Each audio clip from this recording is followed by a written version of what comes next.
जनता party के वरिष्ठ नेता, केंद्रीय सूचना प्रसारण, युवा कार्य, खेल संस्कृति मंत्री माननीय अनुराग ठाकुर जी आपको संबोधित करेंगे। बगल में भारतीय जनता पार्टी दिल्ली प्रदेश के माननीय प्रदेश अध्यक्ष श्री आदेश गुप्ता जी हैं और लोकप्रिय सांसद पूर्व प्रदेश अध्यक्ष श्री मनोज तिवारी जी हैं। मेरा विनम्र निवेदन है सर्वप्रथम माननीय अनुराग जी से कि आपको संबोधित करें। धन्यवाद भाई संजय जी। नमस्कार मित्रों, आम आदमी पार्टी के काम का पैमाना, भ्रष्ट नेता, गली गली महखाना, और ये महखाने के भ्रष्टाचार की बू आज देश और दुनिया तक पहुंची है। शराब के घोटाले की बू देश और दुनिया तक पहुंची है। शराब घोटाले के आरोपी नंबर 1 मनीष सिसोदिया जी, लेकिन किंगपिन है Arvind Kejriwal ji. The accused number 1 of the liquor corruption is Mr. Manish Sisodia, but the kingpin of corruption is Arvind Kejriwal. और आज की प्रेस वार्ता से साफ पता चलता है कि शराब के घोटाले के बाद चेहरे का रंग, हाव भाव सब मनीष सिसोदिया जी के उड़े हुए थे। शराब के भ्रष्टाचार के कारण वो पत्रकारों के प्रश्न के उत्तर भी नहीं दे पा रहे थे और ये स्वयं उन्होंने माना कि शराब के घोटाले की चिंता ना करें। मनीष सिसोदिया जी ने कहा शराब के घोटाले की चिंता ना करें। ये तो मान लिया शराब का घोटाला हुआ। अब पहली बात ये आती है कि मनीष जी, आखिरकार अगर आपकी शराब नीति ठीक थी तो वापस क्यों ली? क्या ऐसी मजबूरी थी? आपकी हालत तो ऐसी थी कि चोर को दाढ़ी में तिनका दिखा तो उसने बचने के लिए दाढ़ी मुंडवा दी। तो मनीष सिसोदिया और अरविंद केजरीवाल जी ने भी शराब नीति में भ्रष्टाचार दिखा तो नीति वापस ले ली। मेरा सवाल इनसे यह है कि मनीष सिसोदिया जी बताएं कि मैन्युफैक्चरिंग कंपनियों को रिटेल में ठेके की अगर अनुमति नहीं होती थी तो आपने क्यों दी? मनीष सिसोदिया जी से मेरा दूसरा सवाल यह है और अरविंद केजरीवाल जी से कि कार्टेल कंपनियों को शराब बेचने की ठेका क्यों दिया? अगर दिया तो क्यों? आप ये भी बताइए कि खाओ गली और इंडो स्पिरिट जैसी ब्लैक लिस्टेड कंपनियों को क्या आपने ठेका दिया या नहीं? एक सवाल मेरा और भी है कि 25 अक्टूबर को जब दिल्ली के ही एक्साइज डिपार्टमेंट ने ब्लैकलिस्टेड कंपनियों को और बाकी कंपनियों को नोटिस दिया था तो इस पर अरविंद केजरीवाल जी और मनीष सिसोदिया जी ने क्या कार्रवाई की? आम आदमी पार्टी की सरकार ने क्या कार्रवाई की?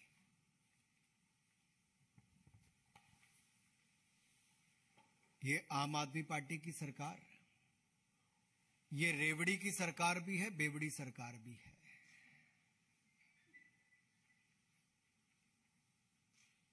क्योंकि जिस तरह से इनके एक वरिष्ठ नेता ने यह कहा कि हमें कोविड से लेना देना नहीं। अरे भाई, कोविड में तो आपने कुछ किया ही नहीं। दिल्ली में, देश में हाहाकार मची दिल्ली के कारण, वो देखने को मिला। इनके नेता ने कहा कोविड से हमें लेना देना नहीं। तो भाई शराब वालों से क्या लेना देना था आपका, ये तो बता दो। मेरा इनसे एक और सवाल है कि आखिरकार शराब माफिया को बगैर कैबिनेट अप्रूवल के 144 करोड़ रुपया क्यों वापस किया? किसके कहने पर किया? क्या मनीष सिसोदिया ने अकेले किया या अरविंद केजरीवाल जी की सहमति थी? किसके कहने पर देश की जनता का, दिल्ली की जनता का पैसा शराब के व्यापारियों को मिली भगत से वापस किया, इसका जवाब अरविंद केजरीवाल जी को देना ही होगा। वो आज तक सवालों के जवाब से भागते हैं। यह सवाल देश की जनता बार बार पूछती है कि शराब के व्यापारियों के प्रति ये इतने नरम दिल क्यों, किसको कितना मिला, कैसे मिला, इसकी जड़ तक जाना ही होगा। आप अपने शराब के घोटाले को बाकी बातों से ना ढकने का प्रयास करें, क्योंकि आपका असली चेहरा सामने आया है। और यही नहीं, ये लोग सच्चाई से भागते हैं। ये आम आदमी पार्टी के नेता, चाहे अरविंद केजरीवाल जी हो या बाकी हो, ये सच्चाई से भागते हैं, ये जिम्मेदारी से भागते हैं, ये सवालों से भागते हैं। अब ये जनता से भी दूर भागेंगे। और आज जब मीडिया के मित्र सवाल पूछ रहे थे तो मनीष जी उल्टे पांव भाग रहे थे। मीडिया के सवालों से पीठ दिखाकर भाग सकते हो, जनता से भी ऐसे ही मनीष सिसोदिया, अरविंद केजरीवाल को भागना पड़ेगा। और ये जो 30 करोड़ रुपए जो ईएमडी, अर्नेस्ट मनी डिपॉजिट हुआ था, ये क्यों वापस किया? अगर वो अनुमति नहीं ले पाए तो आपने इनके पैसे क्यों वापस किए? ये पैसे वापस किए तो आपकी जेब में कितने आए, इसका जवाब आपको देना होगा।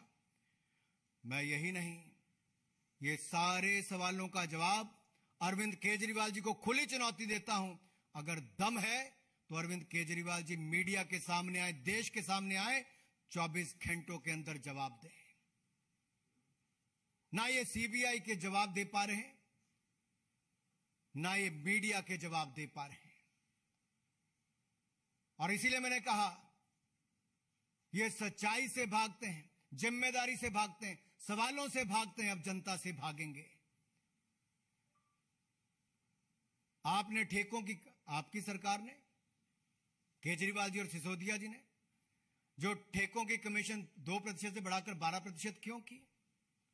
और एक्यूज नंबर 1 मनीष सिसोदिया जी से सीधा सवाल है कि ये जो बिचौलिए जिनको अलग अलग इनमें एक्यूज ठहराया गया, उनसे इनके रिश्ते क्या है? अरविंद केजरीवाल जी और मनीष सिसोदिया जी के रिश्ते क्या हैं इनसे? ये जवाब देना ही पड़ेगा। मित्रों, ये लोग जनता के सामने और जनता की आंखों में धूल झोंकने का प्रयास करते हैं। राजनीति में आने से पहले भ्रष्टाचार के खिलाफ आंदोलन तो करते थे, लेकिन आज तक उस पर किया क्या? इतना ही किया कि आकर भ्रष्टाचार के नए रिकॉर्ड बनाने अरविंद केजरीवाल जी, जो किंग पिन है भ्रष्टाचार के, और एक्यूज नंबर 1 मनीष सिसोदिया जी ने किया। और मनीष सिसोदिया ने अब अपने नाम के स्पेलिंग भी शायद चेंज कर लिए हैं। अब इनका अगला आ गया है MONEY, मनी।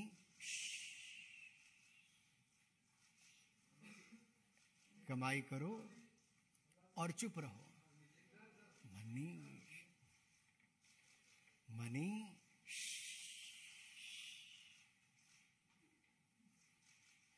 ये है, घोटाले करो, उल्टे पांव भागो, जनता को पीठ दिखाओ, मीडिया के सवालों का जवाब न दो, और कोई महिला पत्रकार पूछे तो उसको लताड़ करके धमकी देने का काम करो। इससे निंदनीय बात कुछ नहीं हो सकती। महिला सशक्तिकरण तो दूर, महिलाओं को अपमानित कैसे करते हैं, ये आम आदमी पार्टी के नेताओं ने दिखाया है। मुझे इतनी बात कहनी थी, आप अपनी बात कह सकते हैं।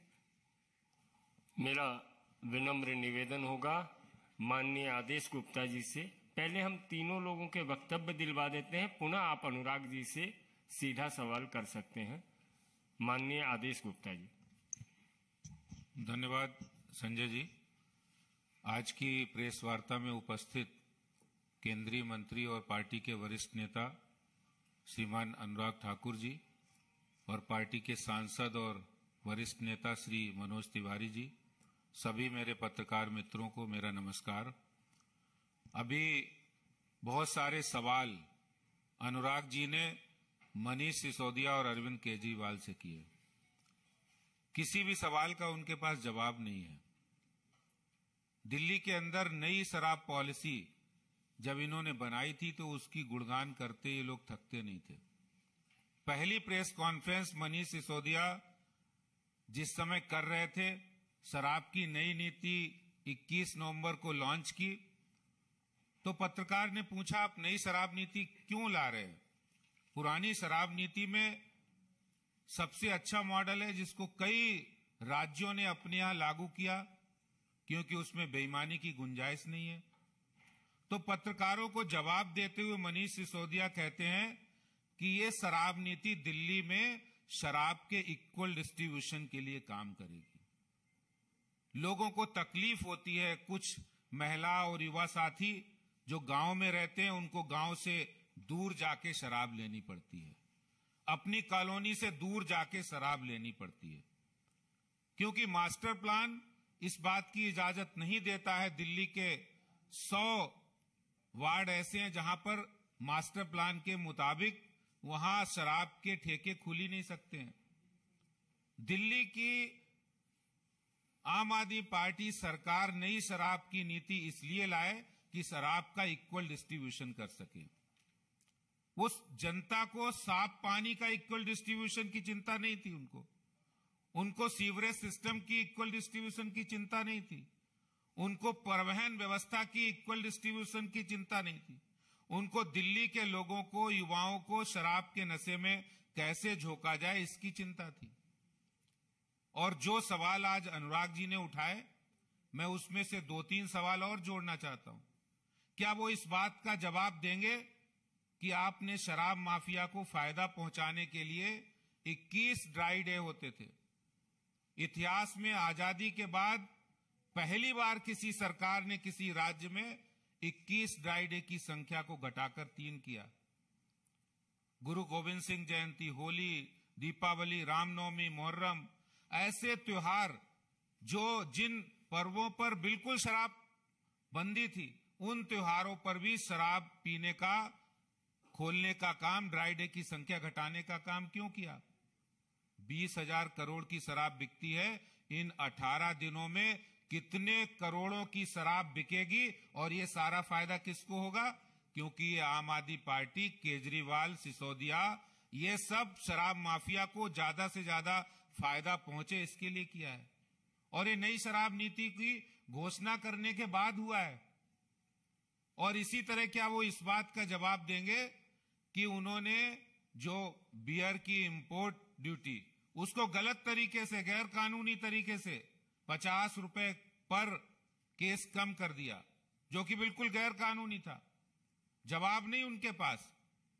और उनके पास ये भी जवाब नहीं है कि दिल्ली में आपने अनऑथराइज कॉलोनी हो, रेजिडेंशियल इलाके हो, रिहायशी कॉलोनी हो, नॉन कन्फर्मिंग इलाके हो, गांव हो, जो स्कूल विद्यालय हो, मंदिर के पास, धार्मिक स्थलों के पास आपने शराब ठेके खोलने की अनुमति क्यों दी?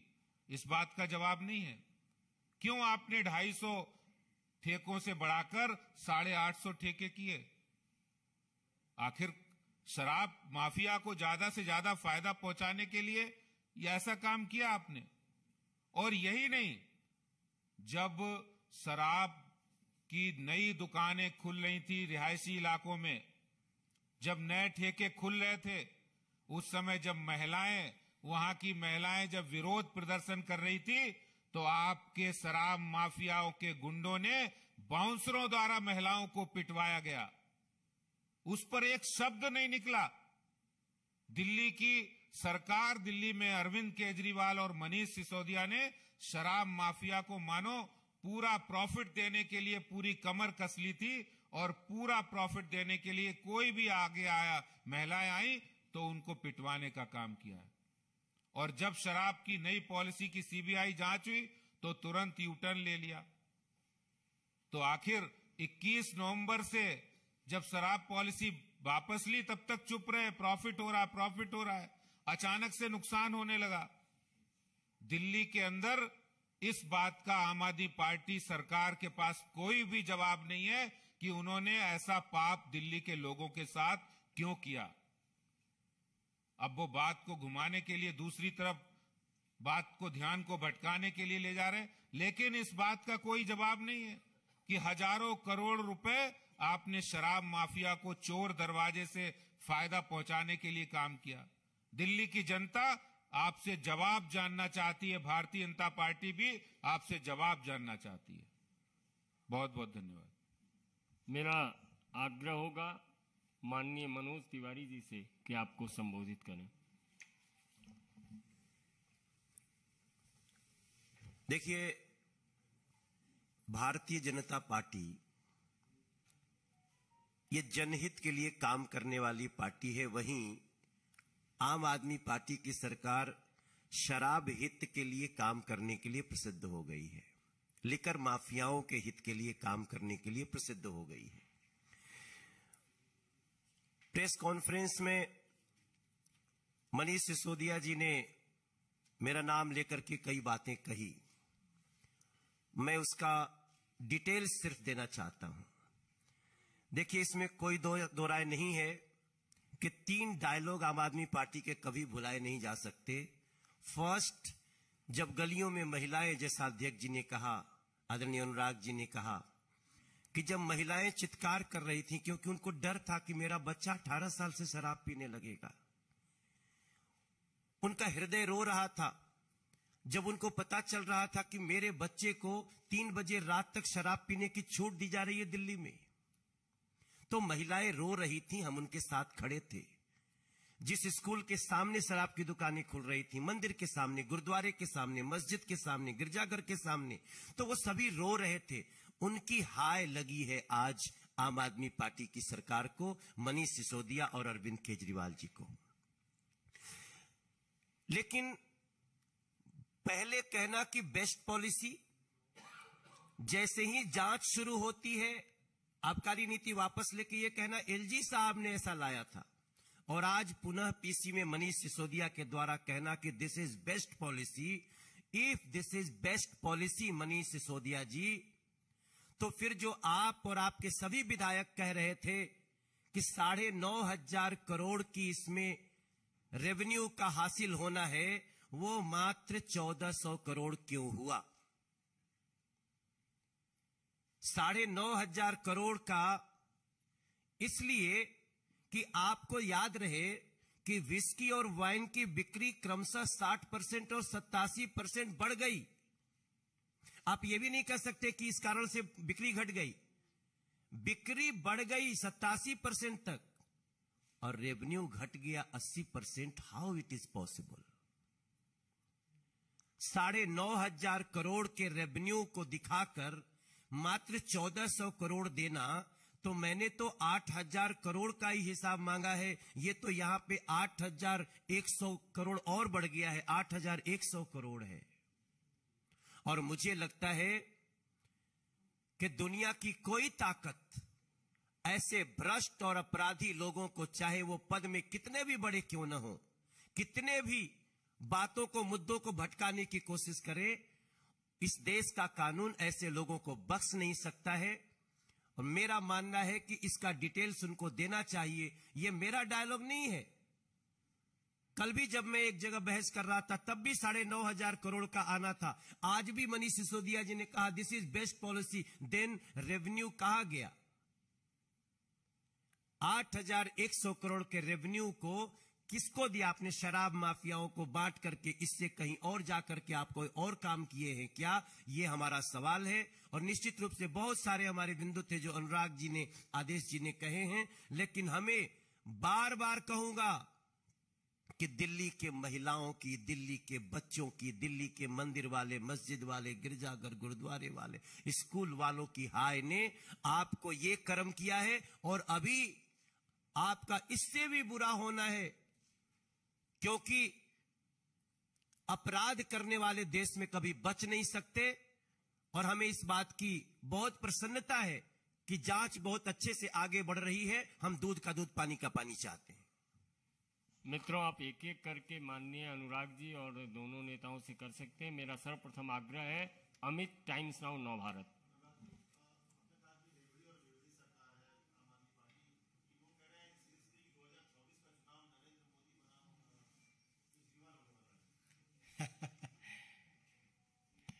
इन लोगों ने बहुत प्रयास पहले भी किए, 2019 में भी किए, उससे पहले भी किए, अलग अलग राज्यों के 4 राज्यों में चुनाव हुए तब भी बड़ी बड़ी बातें की। ये कहीं पर भी मोदी जी के आगे खड़े नहीं हो पाए, क्योंकि जनता का विश्वास और आशीर्वाद नरेंद्र मोदी जी पर था और भारत को आगे बढ़ाने का काम भी नरेंद्र मोदी जी ने किया है। लेकिन सवाल यह खड़ा होता है कि दिल्ली की शराब नीति शराब के ठेकेदारों ने बनाई कि शराब के ठेकेदारों की हितैषी अरविंद केजरीवाल जी और मनीष सिसोदिया जी ने बनाई। अरविंद केजरीवाल जी का बायना हाथ, लेफ्ट हैंड, पहले ही जेल में है और दाहिना हाथ यानी कि मनीष सिसोदिया जी गंभीर भ्रष्टाचार के आरोपों में घिरे हैं। ये रेवड़ी और बेवड़ी की बात, आप पंजाब चुनाव से पहले दिल्ली सरकार की ये शराब नीति आना अपने आप में बहुत कुछ कहता है, और पंजाब में सरकार आने के बाद एक के बाद दूसरी विकेट भ्रष्टाचार पर गिरना, दिल्ली से लेकर पंजाब तक आम आदमी पार्टी के भ्रष्टाचार का बोलबाला ये सामने दिखता है। और ये रेवड़ी की सरकार भी है और बेवड़ी की सरकार भी है। विकास चंद्रा, न्यूज नेशन। सर, मेरा सवाल है कि मनीष सिसोदिया ने आरोप लगाते हुए कहा कि शराब नीति तो महज बहाना है, क्योंकि जिस तरीके से अरविंद केजरीवाल से चुनौती मिल रही है मोदी जी को, और गुजरात में 10,000 करोड़ का रेवेन्यू लॉस हो रहा है, आबकारी में चोरी हो रही है, उस पर कोई ध्यान नहीं, इस वजह से बेचैन होकर ऐसा किया जा रहा है। आप जरा अपने टीवी चैनल्स पर या कभी फोन पर वापस मनीष सिसोदिया जी का चेहरा देखना और पिछले 8 साल के अंदर कोई उनकी प्रेस कॉन्फ्रेंस निकाल कर देखना। उनका चेहरा दिखाता था कि चोर की दाल में कुछ काला नहीं, पूरी की पूरी दाल ही काली है। वो डर, भय, कि भ्रष्टाचार के कारण सहमे हुए मनीष सिसोदिया जी पत्रकारों के प्रश्न भी सह नहीं पाए। उल्टे चोर, उल्टे पांव चोर भागते नजर आए। आप देखिए, ये एक एक परत इसकी खुलती जाएगी। ये जो अक्यूज इसके अंदर सारे हैं, वो भी अक्यूज नंबर 1 मनीष सिसोदिया जी और करप्शन के किंगपिन अरविंद केजरीवाल जी। ये इनका पूरा चेहरा भ्रष्टाचार का देश की जनता ने देख लिया है, आहिस्ता आहिस्ता और बाहर आता जाएगा। पूनम पांडे, नवभारत टाइम्स।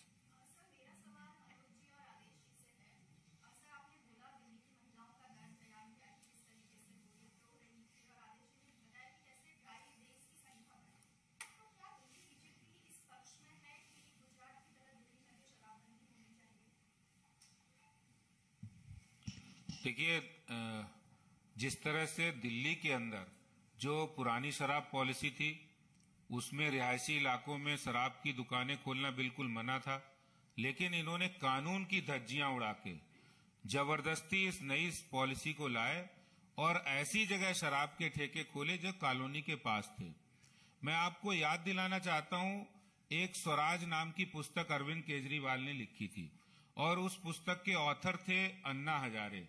उसमें अरविंद केजरीवाल ने साफ लिखा था कि कोई भी दिल्ली के अंदर कोई भी शराब का नया ठेका खोला नहीं जाएगा, और जब भी खुलेगा तो वहां के महिला संगठन और आरडब्ल्यूए से परमिशन और कंसेंट ली जाएगी। तो केजरीवाल चुनाव से पहले तो स्वराज पुस्तक में लिखते हैं, आप पढ़ लेना, मैं स्वराज पुस्तक देता हूं, और अपने ही स्वराज पुस्तक की धज्जियां उन्होंने सरकार में आने के बाद किस लिए उड़ाई? क्योंकि शराब माफिया उनको अंडर द टेबल जाके फायदा पहुंचा रहा। तो वो भ्रष्टाचार में इतने अंधे हो गए कि अपनी कही बात जो पुस्तक में कही है वो लिखित है, तो अपनी कही बातों पे घिरते हुए नजर आए। पूनम जी, इसमें अध्यक्ष जी के साथ मैं इतने जोड़ना चाहूंगा, एक और नरेंद्र मोदी जी की सरकार हर घर को नल से जल देने का काम कर रही है, लेकिन दिल्ली की केजरीवाल सरकार हर घर तक शराब पहुंचाने का काम, ऐसी नीति लाने का काम कर रही है। ये अपने आप में सवाल खड़ा होता है जब मीडिया, सोशल मीडिया पर शराब के बड़े बड़े प्रोपेगेंडा और पूरी एडवर्टाइजमेंट की गई, उनके खिलाफ क्या कार्रवाई की, इस पर आज तक वो जवाब नहीं देते हैं। और आज तक जितने सवाल अरविंद केजरीवाल जी से पूछे गए वो एक का उत्तर नहीं दे पाए। वो कहां नंबर 1 बनाने की बात करते हैं, एक सवाल का उत्तर दे देंगे तब तो बात आएगी। आज जितने सवाल पूछे गए, 24 घंटे का समय है, अरविंद केजरीवाल जी अपने बिल से बाहर निकलो और देश की जनता का जवाब दो, शराब के भ्रष्टाचार पर जवाब दो। Sanjay Sharma, India news.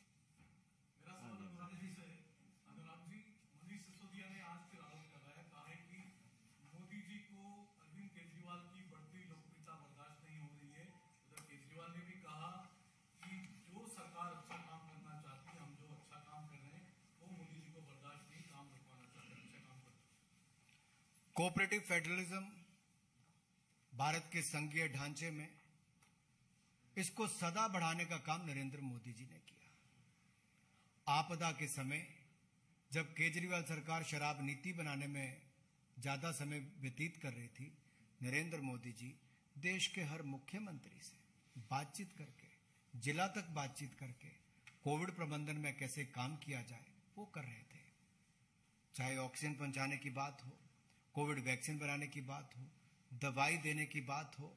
आज दुनिया भर में फार्मेसी ऑफ द वर्ल्ड अगर कहा जा रहा है भारत को, तो भारत ने दवाई भी, वैक्सीन भी पहुंचाई, मित्रता भी निभाई, वसुधैव कुटुंबकम की अपनी सोच को आगे भी बढ़ाया है।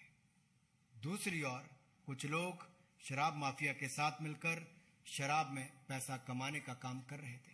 ये अंतर है। आज तो वो शराफत भूलकर, अरविंद केजरीवाल जी शराफत तो दूर दूर तक आपके साथ कहीं आती ही नहीं। शराब के घोटाले में आप लोग इतने घुल मिल गए कि आम जनता की जो उम्मीदें हैं उन पर तो खरा क्या उतरना, आप शराबियों के हाथ में ऊपर नीचे होने लग गए। टाइम्स नाउ से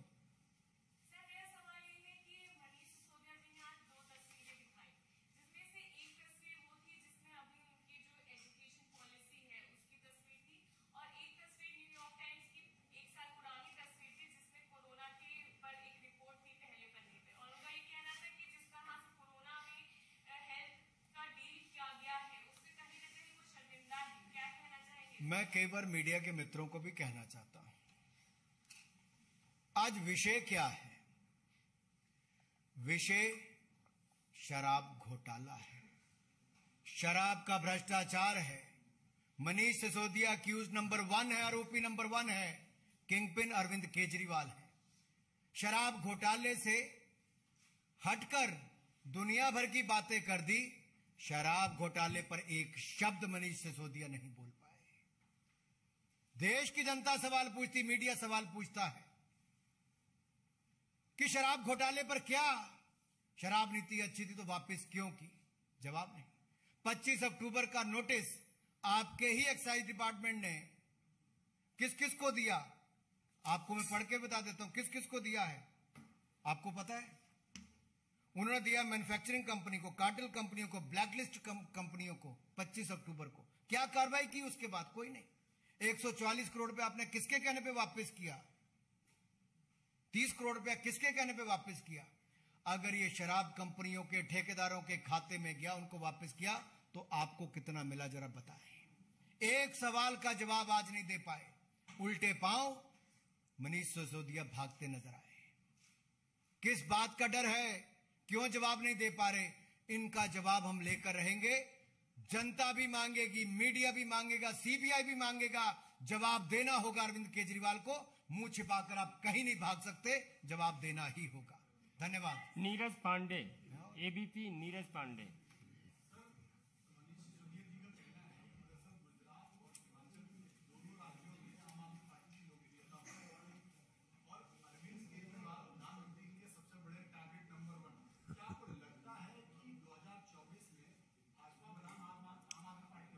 मेरे भाई नीरज जी,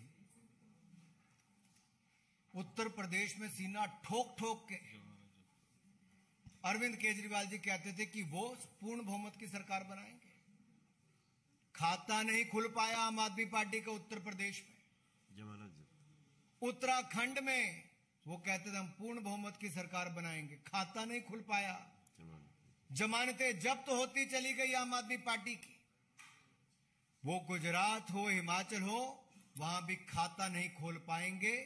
और मैं कहता हूं शराब नीति में हिट विकेट हो गए हैं तो अरविंद केजरीवाल, मनीष सिसोदिया हो गए हैं।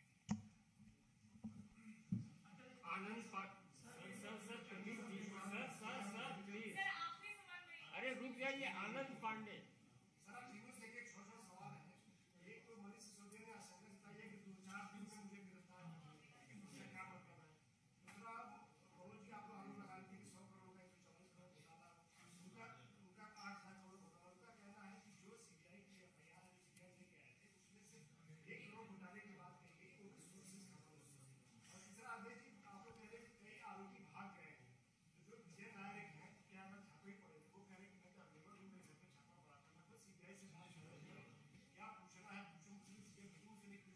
देखिए, मुझे लगता है हम सारे विषयों पर ना भटके। बात यह है कि शराब में घोटाला हुआ, आरोपी नंबर 1 मनीष सिसोदिया है, किंग पिन अरविंद केजरीवाल है, और जब तक वो जवाब नहीं देते हम लोग बार बार सवाल उठाएंगे, उनको जवाब देना पड़ेगा। हिमांशु रिपब्लिक। और यहां से उनको भागने नहीं देंगे। वो असली 8,000 करोड़ मैंने बोला था, एक्चुअली वो 8,100 करोड़ है। प्लीज वैसे नहीं, ब्रह्म प्रकाश दुबे वैसे क्वेश्चन नहीं होता है मैम। ब्रह्म प्रकाश दुबे। क्या पांडे जी, पहला क्वेश्चन क्या था आपका? अरे भाई, 2-4 दिन में कहां आप सोच रहे हो? अरविंद केजरीवाल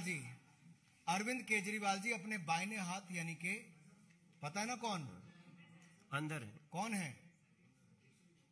कौन है? सत्येंद्र जैन। मैं कहा शायद आप लोग भूल तो नहीं गए, क्योंकि उस समय सर्टिफिकेट ईमानदारी का बांट रहे थे अरविंद केजरीवाल जी सत्येंद्र जैन जी को, लेकिन एक नहीं 3 कोर्ट ने कहा है और जमानत नहीं दिया, और आज भी जेल में है सत्येंद्र जैन, अरविंद केजरीवाल जी के लेफ्ट हैंड, और अरविंद केजरीवाल जी के राइट हैंड मनीष सिसोदिया जी आरोपी नंबर 1 शराब घोटाले में है। वो कहां होंगे, किस हालत में होंगे, ये मैं नहीं कह सकता, ये समय ही बताएगा। ब्रह्म प्रकाश दुबे।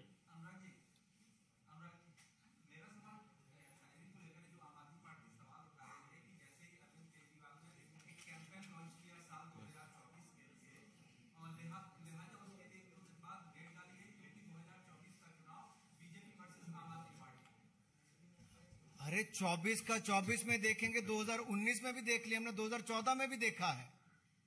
देश की जनता ने 2014 में भी नरेंद्र मोदी जी पर विश्वास व्यक्त किया। हमने कहा था सुशासन देंगे, भ्रष्टाचार मुक्त सरकार देंगे। 8 साल में नरेंद्र मोदी जी ने भ्रष्टाचार मुक्त सरकार दी और सुशासन युक्त सरकार दी। ये मोदी जी का गुड गवर्नेंस मॉडल है, सुशासन का मॉडल है। ये देश और दुनिया में इसकी तारीफ होती है। और मैं कहना चाहता हूं 2024 में भी हम जनता के दरबार में जाएंगे, फिर नरेंद्र मोदी जी के नेतृत्व में। पहले जैसे 282 जीते, फिर 303 जीते, अब उससे ज्यादा आगे जीतकर फिर 2024 में नरेंद्र मोदी जी की ही सरकार बनाएंगे। बहुत बहुत धन्यवाद। लेना है एक लास्ट क्वेश्चन है प्रदीप कुमार टोकर के लिए।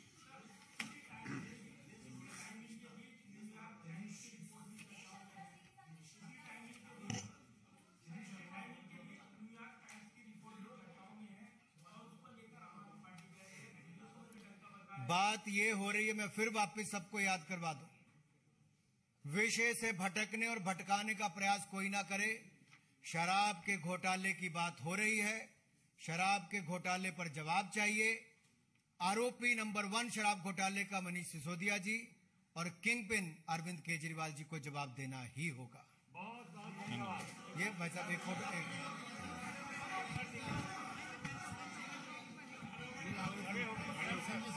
मैं देख लेना।